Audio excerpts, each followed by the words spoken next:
کیا تم نے نہیں دیکھا کہ جو کچھ آسمانوں میں اور جو کچھ زمین میں ہے سب کو اللہ نے تمہارے قابو میں کر دیا ہے اور تم پر اپنی ظاہری اور باطنی نعمتیں پوری کر دی ہیں؟ اور بعض لوگ ایسے ہیں کہ اللہ کے بارے میں جھگڑتے ہیں، نہ علم رکھتے ہیں اور نہ ہدایت اور نہ کتاب روشن۔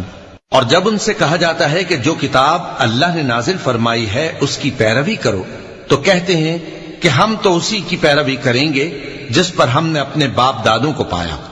بھلا اگرچہ شیطان ان کو دوزخ کے عذاب کی طرف بلاتا ہو تب بھی۔ اور جو شخص اپنے آپ کو اللہ کا فرما بردار کر دے اور نیکوکار بھی ہو تو اس نے مضبوط کڑا تھام لیا، اور سب کاموں کا انجام اللہ ہی کی طرف ہے۔ اور جو کفر کرے تو اس کا کفر تمہیں غمناک نہ کر دے۔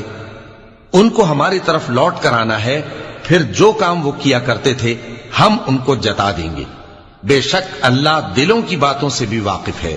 ہم ان کو تھوڑا سا فائدہ پہنچائیں گے، پھر عذاب شدید کی طرف مجبور کر کے لے جائیں گے۔ اور اگر تم ان سے پوچھو کہ آسمانوں اور زمین کو کس نے پیدا کیا تو بول اٹھیں گے کہ اللہ نے۔ کہہ دو کہ اللہ کا شکر ہے، لیکن ان میں اکثر سمجھ نہیں رکھتے۔ جو کچھ آسمانوں اور زمین میں ہے سب اللہ ہی کا ہے۔